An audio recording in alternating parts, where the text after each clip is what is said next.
کہ یہی تو میں آپ کو کہنا چاہ رہا ہوں کہ جو بت جو ہے دیکھ نہیں سکتے ہیں، جو سن نہیں سکتے ہیں، جو آپ کہہ نہیں سکتے ہیں، آپ ان لوگوں کی عبادت کیوں کر رہے ہو؟ آپ اللہ کی عبادت کیوں نہیں کرتے جو ساری کائنات کو پیدا کیا ہے؟ ان کو چھوڑ کے تم ایسے پتھروں کی عبادت کرتے ہو نہ جب تمہیں خود اپنے حالات بتا سکتا ہے، وہ خود یہ نہیں بتا سکتا ہے کہ اس کو کس نے جو ہے توڑا ہے۔ اب جو ہے ظاہر سے بات ہے کہ یہ ایک دوسرے سے دیکھنے لگے، اب ان کے اندر پشیمانی ہوئی، یہ لوگ اپنے اندر جو ہے ایک قسم کا جو ہے انسیکیور محسوس کر رہے تھے، کیونکہ ان کو پتا تھا کہ جو ابراہیم علیہ السلام جو کہہ رہے ہیں وہ بالکل صحیح بات ہے۔ یہ بتوں کی جو ہم عبادت کرتے ہیں وہ کبھی ہم نے فائدہ نہیں پہنچایا اور کبھی نہ پہنچا سکتے ہیں، نہ صرف وہ لوگ اس وجہ سے ان کی عبادت کرتے تھے کیونکہ انہوں نے اپنے باپ دادا کو کرتے ہوئے دیکھا۔ صرف ایک ہی ان کے پاس دلیل تھی، ساری زندگی ابراہیم علیہ السلام جب بولتے رہے ان کے پاس صرف ایک ہی دلیل تھی کہ ہمارے ماں باپ کو ہم نے کرتے ہوئے دیکھا، اس وجہ سے ہم بتوں کی پوجا کرتے ہیں۔ اس کے علاوہ کوئی دلیل نہیں تھی، نہ ان کے پاس قرآن سے کوئی دلیل تھی، نہ تورات سے تھی، نہ زبور سے تھی، نہ کوئی جو ہے اللہ کی مقدس کتاب سے ان کے پاس کوئی دلیل تھی، نہ کوئی پروفٹ کی جو ہے ان کی دلیل تھی کہ انہوں نے کہا کہ عبادت کرو۔ اب جو ہے ابراہیم علیہ السلام کو سزا دینے کے لیے کہا گیا کہ ان کو ایسی سزا دینا ہے، ایسی سزا دینا ہے کہ ساری دنیا کے لوگ جو ہے پتہ چل جائے کہ اگر کوئی اپنے بتوں کو مارے گا، توڑے گا، کیونکہ ان کے پاس کوئی تھا بھی نہیں چارہ۔ خیر وہ لوگ جو ہے خود شرمندہ ہو گئے، جواب نہیں تھا۔ اور آج نہیں، ہر مرتبہ ایسا ہی ہوگا کہ جب انسان کے پاس جو ہے صحیح جواب نہیں ہوگا، علمی بنیاد نہیں ہوگا، تو وہ مارنے اور مرنے پہ اترے گا، جد و جہد پہ اترے گا، یہ لوگوں کو سزا دے گا۔ یہ جو ہے نارمل جو ہے دنیا آج بھی ایسے ہی حالت ہو رہی ہے۔ اب جو ہے ایک دن مقرر کیا گیا، ابراہیم علیہ السلام بھی وہی چاہتے تھے کہ سارے لوگوں کے سامنے سزا دی جائے۔ اب ابراہیم علیہ السلام کو جو ہے جلانے کے لیے ایک بہت بڑے میدان میں آگ جلائی گئی، انہیں ایندھن جس کو کہتے ہیں، اتنا زیادہ ایندھن کی ضرورت پڑی کہ گاؤں کے اندر اتنا ایندھن نہیں تھا، تو لوگ اپنے گھروں سے دیا کرتے تھے۔ وہ جو ہے کہنے لگے کہ جو ہے ایندھن جو ہے اگر ہماری بیماری اچھی ہو جائے گی یا ہمارے پرابلم سالو ہو جائیں گے تو ہم جو ہے ابراہیم کو جلانے کے لیے اتنا ایندھن دیں گے، یعنی جلنے والی چیزیں۔ تو اس طریقے سے بھی لوگ جو ہے نیاز کر کر کے جو ابراہیم علیہ السلام کو نہیں چاہتے تھے وہ لوگ بھر بھر کے ایندھن دیے۔ اب یہ ایندھن کتنے دن چلتا رہا، جلاتے رہے جلاتے رہے جلاتے رہے، کہ تاریخ کے اندر آتا ہے کہ اس گاؤں کے لوگ اتنی بڑی جو ہے اونچی اونچی آگ کبھی نہیں دیکھے۔ اب جو ہے ظاہر سی بات ہے کہ وقت آ گیا تھا کہ ابراہیم علیہ السلام کو جو ہے جلانے کا۔ اس کے بعد جو ہے لوگ تیاری میں لگ گئے، اب کس طریقے سے جلائیں گے، اب پتہ نہیں کہ کس طریقے سے جلانا ہے۔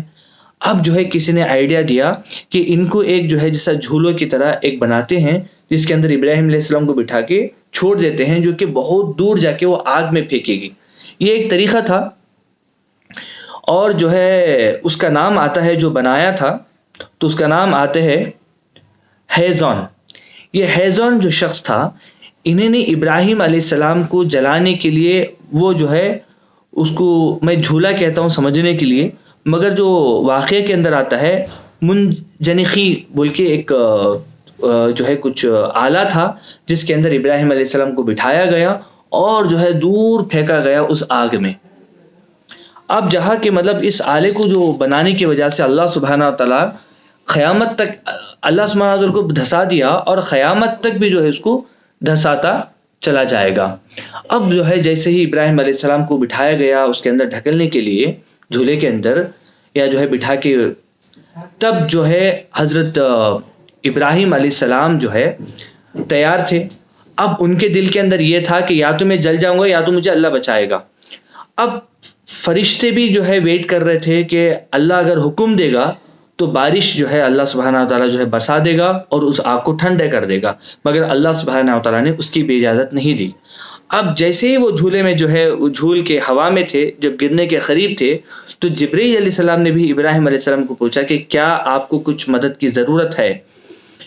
حضرت ابراہیم علیہ السلام نے کہا کہ حسبنا اللہ و نعم الوکیل، میرے لیے اللہ کافی ہے، میرے لیے اللہ کافی ہے، کیونکہ میں سب کچھ جو کر رہا ہوں یہ صرف اور صرف اللہ کے لیے کر رہا ہوں۔ اگر اللہ مجھے بچانا چاہتا ہے تو الحمدللہ، اگر نہیں ہے تو اس میں جل کے جاؤں گا۔ اب اللہ سبحانہ و تعالیٰ قرآن میں ارشاد فرماتا ہے کہ جو ہے